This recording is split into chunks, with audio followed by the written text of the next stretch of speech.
Ramayapatnam port అయినా Mulapeta port అయినా ఇవన్నీ మా చంద్రబాబు నాయుడు తీసుకొచ్చినవే. జగన్మోహన్ రెడ్డి ఏం చేశాడని చెప్పి తెలుగుదేశం పార్టీ చెప్తుంది. చంద్రబాబు నాయుడు స్వయంగా నేను శంకుస్థాపన చేసినవే కదని చెప్తున్నారు.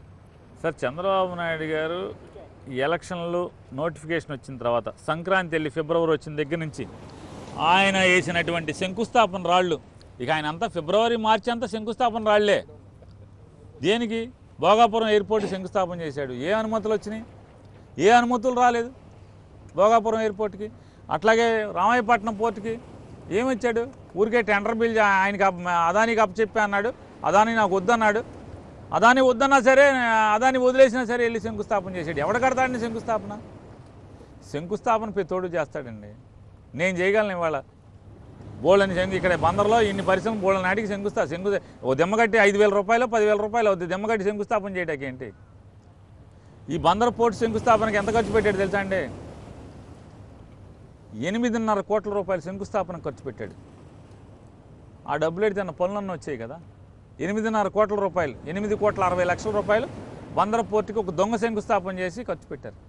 ఇట్లా ప్రతి చోట కోట్ల రూపాయలు దొంగ శంకుస్థాపనకు తప్పితే ఒక అనుమతులు ఉండవు, ఒక లోన్ శాంక్షన్ ఉండదు, డబ్బులు ఎక్కడి నుంచి వస్తున్నాయో తెలియదు.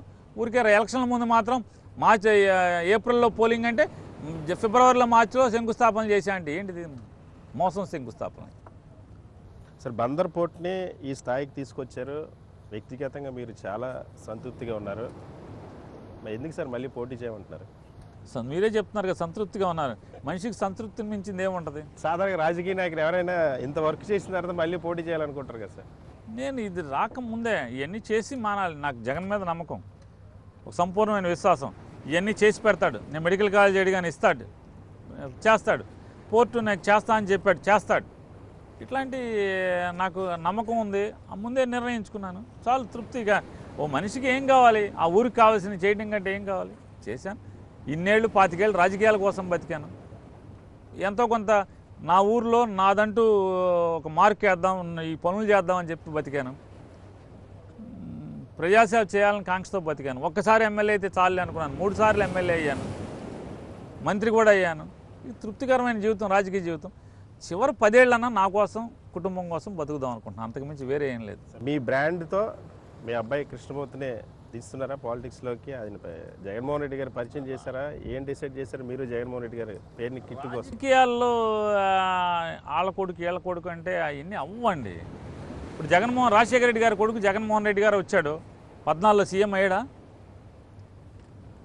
అవ్వలేదు కదా. ఎవరో కొడుకు పేరు చెప్తే, తండ్రి పేరు చెప్తే కొడుకులు ఎక్కడ పదవుల్లోకి వచ్చారండి? అట్లేం రారు. ప్రజల నమ్మకాన్ని చూరగొనాలి.